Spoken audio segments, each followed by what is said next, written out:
Welcome back to the BA podcast here in Dallas. We're at the quarterly BA event. It's your boy C-Roc here hosting. I have my man Jeramie Worley with us. Wait till you hear what he's working on right now. He was just explaining a little bit to me prior to rolling, and man, I'm blown away, and I can't wait to get into more details. Jeramie, welcome to the show, man. Hey, thank you, C-Roc. Appreciate you being here, man. Yeah. So, all right, let's get into it. First of all, I want to know about not what your project is right now yet. Okay, we're going to talk about that in a minute. Yeah. But I want to know, if you don't mind, where you came from in the first place. Because you're in the real estate development game. I spent 20 years in the real estate mortgage business. I know a little bit about it, but I'm always curious how people got there and where they started, you know, and to get to where they are. Well, let me tell you, I started in 2008 in the worst real estate market in history. That's when I got my real estate license. I did a career change, and I jumped into real estate at the absolute worst time, according to... I got in 2005. You did. So I thought everything was great. So I know what you're talking about, man. Yeah. So, I mean, I had just bought a house. I thought I was rolling. I was doing great. And then all of a sudden the market totally crashed. And I was in a second home market. I'm in Branson, Missouri. Yeah. So this is a second home market, but 11 million people come to Branson a year. And it was very difficult to sell a second home in a market where people didn't even want to buy first homes. Yeah. But I realized the only people that were buying during that time were investors. Yeah. And I had a family to feed. You know, I had one little baby and I had one on the way. And it was the time where you have to sink or swim. And I learned it was the best thing that could have ever happened to me, because I watched all of the realtors that were doing things the wrong way, or the way they were used to doing it, didn't work anymore. Yeah. So I cut my teeth in a market where you had to hustle.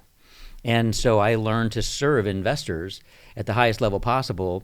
And in my market, it was a second home market. I learned that, hey, if I can't help people understand how to buy an investment in a second home market, I'm not going to survive. Mm-hmm. And so I picked up the phone. I just started calling people that were doing it. This was before Airbnb existed. Yeah. Like if you remember, Airbnb broke out in 2009. Yep. The worst real estate market in history. And why is that? It's because short-term rentals provided actually a low-cost alternative to families that wanted to pool their resources and stay. I mean, you can go get a hotel for a couple $100 a night, or five of you can stay in a house for a couple $100 a night. You can cook your own meals together. Mm-hmm. So I took that business model and I started sharing it with people, and my business exploded. So wait a minute. So 2008 is when it kind of started to go downhill, and investors, when did investors start coming back to the market? Because I don't recall. From 2008 when it started to go down, 2009, people were starting to lose their houses, short sales, foreclosures. We had all these new regulations coming out to try to save homeowners. The banks had to work with them. Right. But investors aren't going to come back right then. No. Right? They're going to come in a few years. So it didn't happen right in 2008, right? No, investors are smart money. Yeah. And actually this happened too about two years ago. Yeah. Back when interest rates were hiking. I was still in it.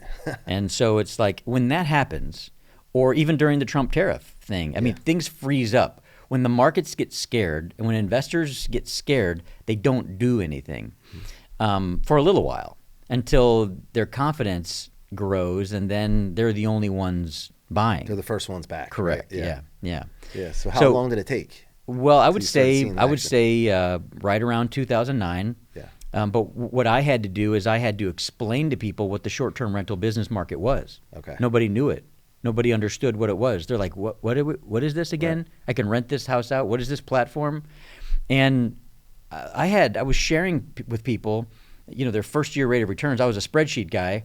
So I would help them, show them what the numbers looked like on spreadsheet. And I had to lie to people, because when I would try to sell them a 5-bedroom, 3-bath home, telling them that they could earn $50,000 a year off of it, they wouldn't call me back. They thought I was a shyster. So you had to lie the other way. Correct. You had to underpromise and overdeliver. Correct. Yeah. When I told people that they could make $25,000 off the property, they're like, okay, well, that sounds reasonable. And then I always check on my clients, right? And so I was like, hey, how are things going? They're like, Jeramie, you didn't tell me that I could earn $50,000 off of this thing. And I was like, well, if I did, you wouldn't believe me. Yeah. Wow. And then, so how long were you doing that? Like, did that wave ride like a long time, or still riding? Okay. Yeah. So I wrote one of the first 3 books ever written on investing in short-term rentals, and I did that as a function of answering questions, because my business was getting so big at that time. Yeah. I didn't have time to do one-on-ones anymore. And also there's a human psychology thing that happened, because when people come to a second home market and they're there on vacation, but they stumbled into my office and they're like, wow, what is this place? This is a great development here. And I would end up selling people a $300,000 house while they were on vacation. Yeah, it happens. And it was really cool, but a lot of people, they're getting in the ether while they're on vacation. They want the lifestyle, they want the dream, but when they get back home, they got soccer practice, they got laundry. So I wrote a book and I put my face right on the cover of it, so I had to stare at them on the coffee table while they were, doing the soccer practice and everything. And my book was designed to just give them some inspiration that you can do this. The cool thing about the short-term rental business model is that you don't really have to know real estate. Right. And that's a huge barrier to entry. Education is the largest barrier to entry for new real estate investors. But we found we could introduce a lot of new real estate investors to this market because the only thing you have to know how to do is go on vacation. Yep. Ultimately, you'll learn the real estate stuff, but you're buying a condo, doesn't have a ton of deferred maintenance. You know how you want to be treated when you're on vacation. And you can get somebody to manage the property for you. Absolutely. Right? You don't have to do it. And when you're scaling a business, you really don't want to do everything by yourself. Right. And you can't scale if you do that. So it's important to have other people where you're leveraging their time, expertise, systems, and processes. So any investors out there that do everything themselves, they could do 10 times the amount of things they're doing in revenue. They can, but the avatar of the people that were entering the short-term rental business at that time were people that wanted a place for their family.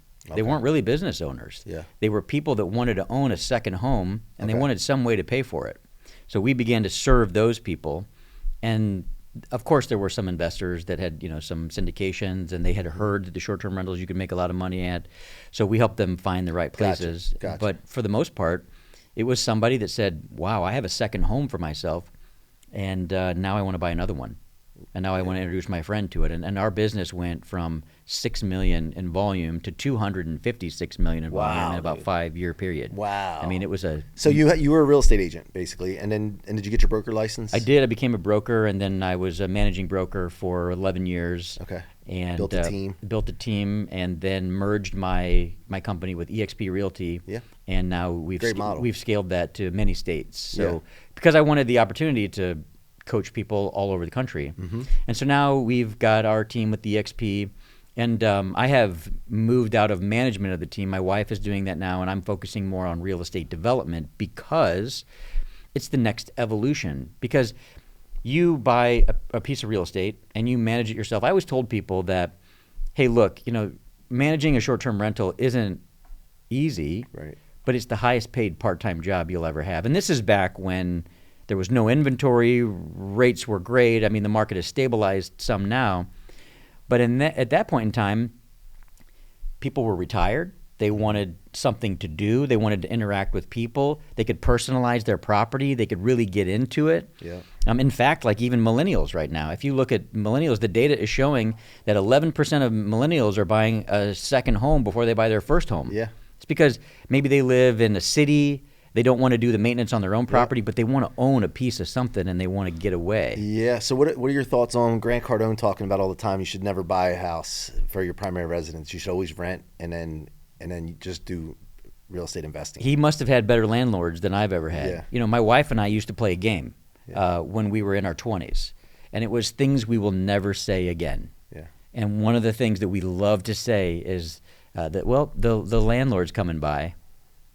Because he never would. It's not because they always came by. Oh, they did. And so the game was we're never going to say it again. Oh, okay, gotcha. Yeah. So my wife and I will never say the landlord is coming by. Okay, gotcha. Now, obviously, you get to a certain point where you get to a certain age, you just don't want to do maintenance. Yeah. It makes sense for some people, but to make a blanket statement like that, I don't know if it's if it's the best. But yeah, I mean, a lot of people build wealth in their primary residence, but it's tied up. It's not an asset. Yeah, it's not an asset, but it's tied up. The money's tied up. If let's say you owed 10% of the value and you had a mortgage and it was only 10% left on it, right? Yeah. You got 90% equity lined up or tied up unless you take an equity loan and invest it, so you can do that. But otherwise it's tied up. If I was Grant Cardone, I would be teaching people to use the equity in the home to go buy an investment and make it higher interest than you can, because that equity in your home is going to protect you.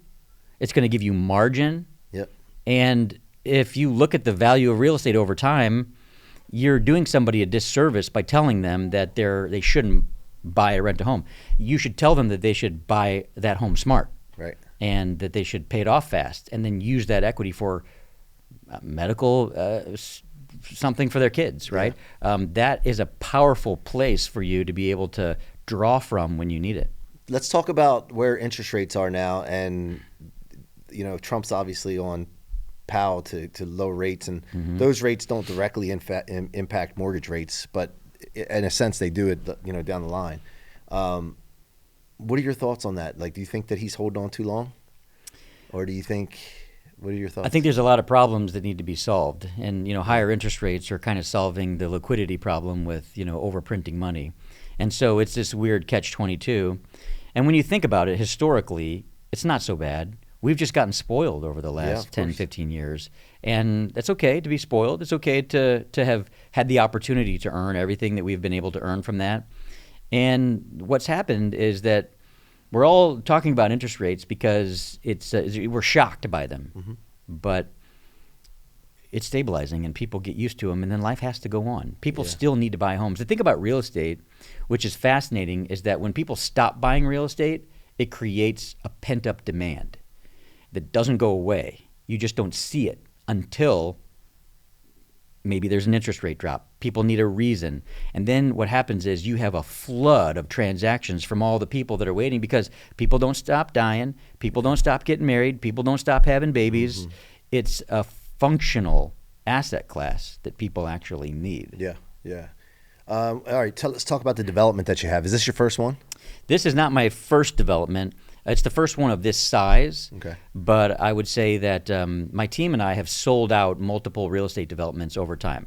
A developer would come to us and we would consult them on what to build, what the travelers are looking for, and we sell a lot of short-term rental developments. And here's the problem with that. There's two major problems. One is that when a developer sells 60 homes in a new development to 60 different homeowners, you're now creating an incredibly competitive environment. I don't care how many short-term rentals you own.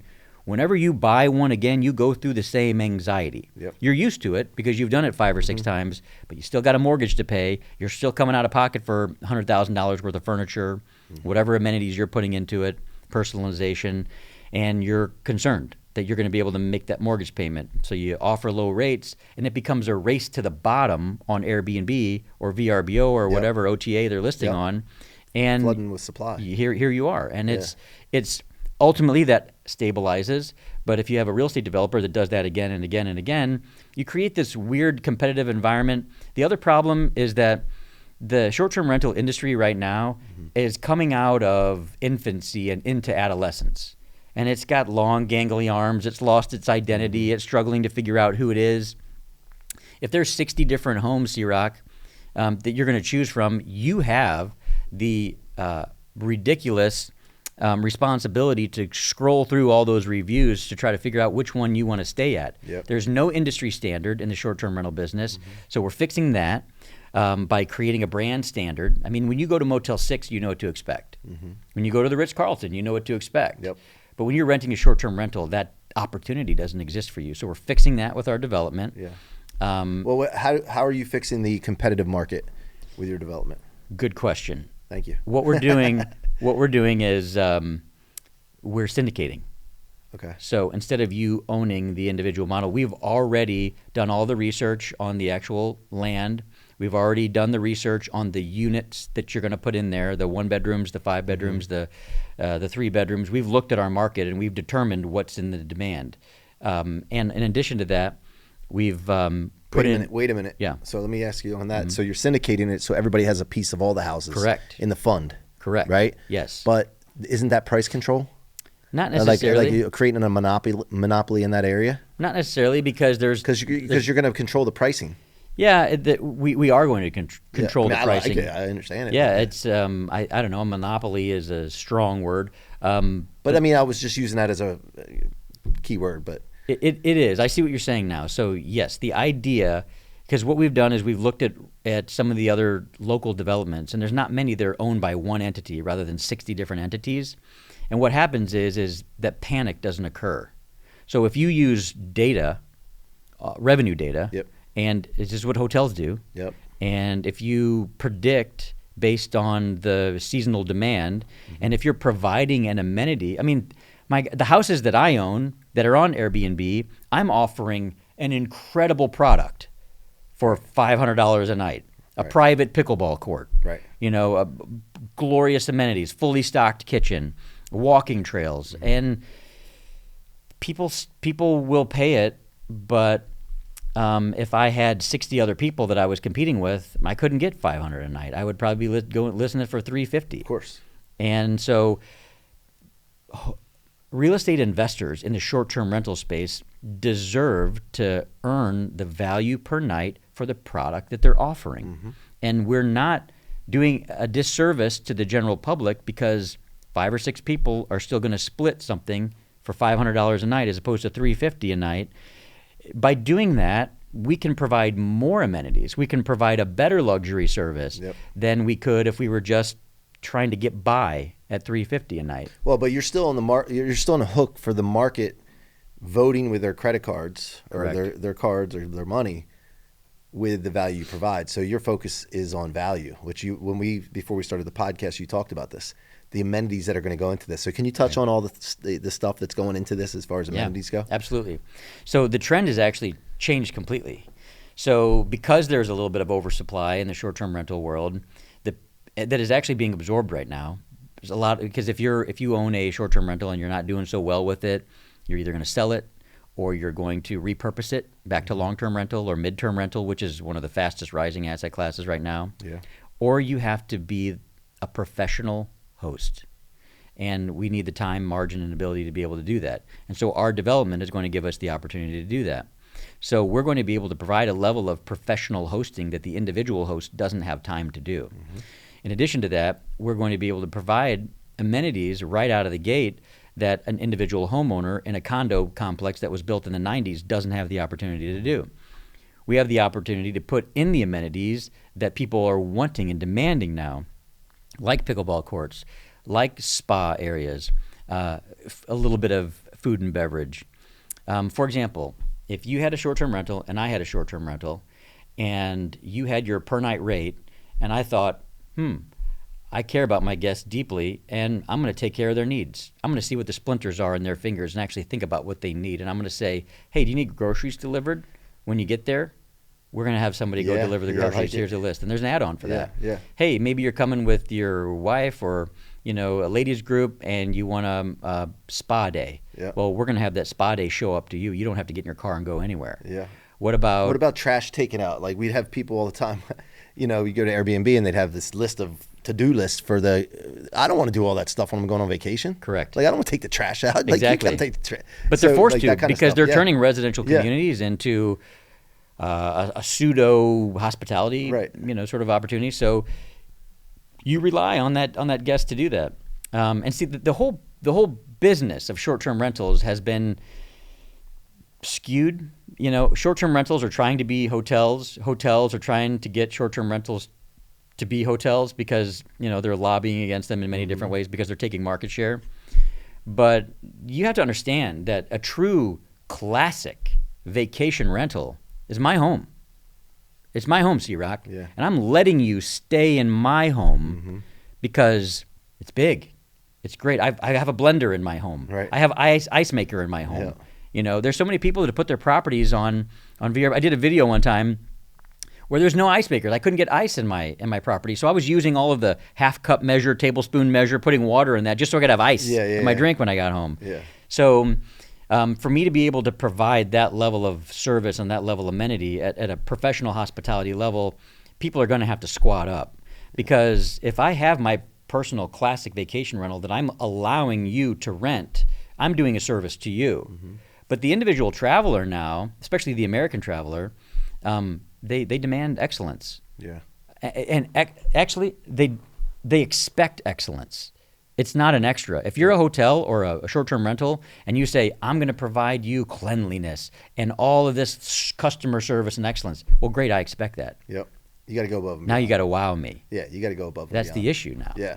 All right. So what's the order of this situation for this project? Like, did you raise money first and paint the vision and get a deck and go to investors? No, I used my own money. So you used your own money. Yep, I've used my own money and my own time and ability to purchase the property, to get it zoned, and to make sure all the entitlements were in place, to make sure that all my DNR requirements are ready and that I'm approved by the county and the fire department and XYZ.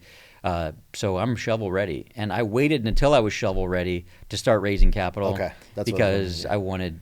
it shows that there's a definite thing going to happen here. Correct. Not, hey, this is just a vision. Correct. So now if you like the asset class and you want to come and stay and use it some, because we're offering perks to some investors depending on the level of investment to come and stay and use it.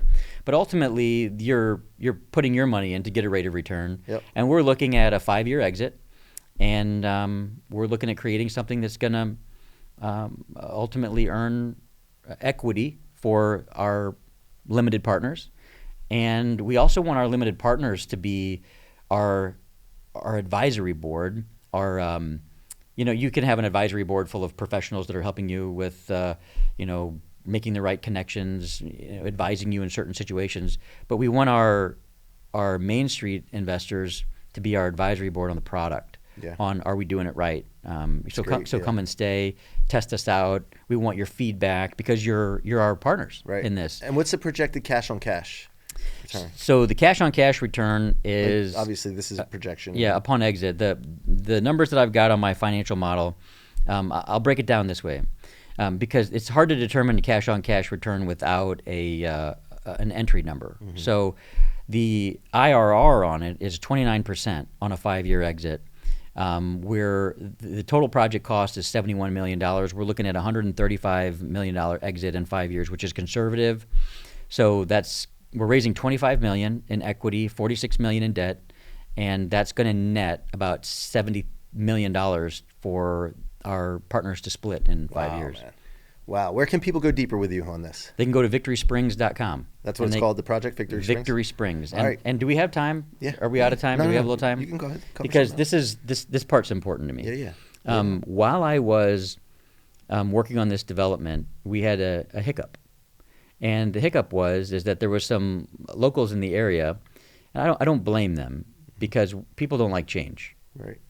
So when I say I'm going to put a 60-unit development by the land, what they're going to do is they're going to think, well, what are the other developers in the area doing? Well, they're raping the landscape. They don't care about, me, the homeowner. Yep. Well, I do. I invited them all to a meeting where we were going to just talk about it and discuss things and how we could be good neighbors to them as we were moving forward. Yeah. But they put up a gate and used everything we said against us at public hearings, and I had to sue 16 homeowners. I never sued anybody in my entire life. And sue them for what? Defamation? No, they put up a gate. They put up a gate. Yes. So it was like torturous interference. Oh man. Yeah. Obstructions. We had to get restraining orders to take the gates down. We were in front of. It took 2 years and $500,000 to defend my right to use a public road. But during this time, God really began to speak to me. Yeah. And he began to ask me questions what are you building this for the kingdom of Jeramie, or are you building this for my kingdom? Yeah. And it's tricky because I have business partners that I don't have that relationship with. And God was telling me to go into the book of Nehemiah. And it took me a while, being a disobedient adolescent in my faith, but I finally said, yes, Daddy, I'm gonna read this book of Nehemiah. And this is a beautiful book about somebody who was in anguish for something for God's kingdom and how he built it through incredible adversity. Yeah. And what came to me was, who am I in anguish for? I'm in anguish for responsible people in need of retreat. There's 34 million parents and caretakers of mentally and physically challenged people who aren't going on vacation. The divorce rate for couples who are taking care of somebody like this is 80%. Yeah. These are people who need to be refreshed. So I'm on the hunt. I just found a guy in Dallas this week who has the same heart and same passion. And I'm not saying I want the whole development to be that way, but if I can create an area or a certain number of units that are dedicated to families with autistic children, I want to do that. I want to take care of veterans. I want to take care of single moms, single dads who have to get everything right 100% of the time. That's awesome. And that's why we created this venue, this chapel venue, because we want people to come in and minister to these people so they can come back. And we're creating a bell tower in this so that when people can lay their cares on the altar one year, and when they come back the next year, they can go up into this sacred bell tower. We're not going to let everybody in it, but if you experience a miracle in your life, and we're going to let you go up and ring those bells. So all across Table Rock Lake, every time people hear those bells, faith comes through hearing. Wow. And they're going to know that when the bells are ringing at Victory Springs, miracles have happened. That's awesome. So I'm really excited to build that for God and to build this development for smart real estate. Love it. And where can they go again? VictorySprings.com. VictorySprings.com. Yep. Jeramie, thank you so much for your time today, man. I Thank you, appreciate that C-Roc. story at the end too, man. Appreciate it. Thank you for pushing that in there. You bet. We had time for that. Yeah, guys, this, I just want to thank you all for watching or listening, however you're consuming this content. This is the BA podcast in Dallas. Make sure you hit subscribe or follow on your favorite podcast platform. Keep coming back, hearing from these members of BA, which is an amazing community. If you don't know about it, Board of Advisors, go check it out. And maybe you can be at the next event. Until next time.